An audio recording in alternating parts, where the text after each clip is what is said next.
ஊரக வளர்ச்சித்துறை அமைச்சர் ஐ. பெரியசாமி திண்டுக்கல் துரைராஜ் நகர் இல்லத்தில் தொகுதி மக்களிடம் கோரிக்கை மனுக்களை பெற்று தீர்வு வழங்கினார். திண்டுக்கல் மாவட்டம் ஆத்தூர் சட்டமன்ற தொகுதி திமுக உறுப்பினரும் திமுக மாநில துணை பொதுச் செயலாளரும் ஊரக வளர்ச்சித்துறை அமைச்சருமான ஐ. பெரியசாமி அவர்கள் சென்னைக்கு சென்று தமிழக முதல்வரை சந்தித்து பின்பு உடனடியாக ஆத்தூர் தொகுதிக்கு வந்து தொடர் மழையையும் பொருட்படுத்தாது ஆத்தூர் தொகுதியில் உள்ள திமுக தொண்டர்களின் இல்ல விழாக்களில் தொடர்ச்சியாக கலந்து கொண்டார். தொடர்ந்து தனது இல்லத்தில் சந்தித்த தங்கள் பிள்ளைகளின் உயர்கல்வி மற்றும் வேலைவாய்ப்பு சம்பந்தமான கோரிக்கை மனு கொடுக்கும் கட்சி நிர்வாகிகள் மற்றும் பொதுமக்களின் கோரிக்கைகளுக்கு தீர்வு காண்பதோடு அதற்கான உதவிகளையும் வழங்கி வருகிறார். ஞாயிற்றுக்கிழமை மற்றும் திங்கட்கிழமை ஆகிய 2 நாட்கள் திண்டுக்கல் மாவட்டத்தில் திருமண விழாக்கள், காதணி விழாக்கள் மற்றும் கிறிஸ்தவர்களின் புது நன்மை விழா மற்றும் கோயில்களின் கும்பாபிஷேகம் நடைபெற்றது. தான் கலந்து கொண்டால்தான் கட்சி நிர்வாகிகள் தொண்டர்கள் மகிழ்ச்சி அடைவார்கள் என்பதை மனதில் கொண்ட அமைச்சர் ஐ. பெரியசாமி அவர்கள் சென்னையிலிருந்து அதிகாலை 6 மணி அளவில் தொடர் மழையையும் பொருட்படுத்தாது திமுக நிர்வாகிகள் தொண்டர்களின் இல்ல விழாக்களில் கலந்து கொண்டு அன்பளிப்பு வழங்கியதோடு கோவில் விழாக்களிலும் தொடர்ச்சியாக கலந்து கொண்டு ஆத்தூர் தொகுதி மக்களை மகிழ்ச்சியில் ஆழ்த்தினார்.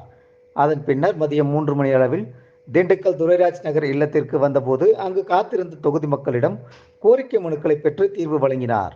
இதில் ஆத்தூர் தொகுதி திமுக நிர்வாகிகள் தொண்டர்கள் பொதுமக்கள் மத்தியில் நன்மதிப்பை ஏற்படுத்தியுள்ளது. இது குறித்து மூத்த திமுக நிர்வாகிகள் கூறுகையில், அமைச்சர் ஐ. பெரியசாமி அவர்கள் முன்பு முப்பெருந்துறை அமைச்சராக மற்றும் வருவாய்த்துறை அமைச்சராக பதவியில் இருந்தபோது கூட அயராமல் கழக நிர்வாகிகளின் தொண்டர்களின் விழாக்களுக்கு சென்று வாழ்த்துவதை வாடிக்கையாக வைத்துள்ளார். சட்டமன்றம் மற்றும் அமைச்சரவை கூட்டம், துறை சம்பந்தமான கூட்டத்தில் கலந்து கொள்ள சென்னையில் இருந்தால் விமானம் மூலம் மதுரை வந்து அங்கிருந்து தனது இல்லத்திற்கு வருமுன் கலந்து கொள்ள முடியாத திமுக நிர்வாகிகளின் விசேஷ வீடுகளுக்கு சென்று அவர்களை சந்தித்து வாழ்த்துவிட்டு வருவதை தான் கடந்த 20 வருடங்களாக தனது கடமையாக நினைத்து செயல்பட்டு வருகிறார். அதனால் தான் ஆத்தூர் தொகுதி மக்களாகிய நாங்கள் தென்பாண்டி சிங்கம், ஆத்தூர் தொகுதி மக்களின் செல்லப்பிள்ளை என அன்போடு அழைக்கிறோம் என்றார்.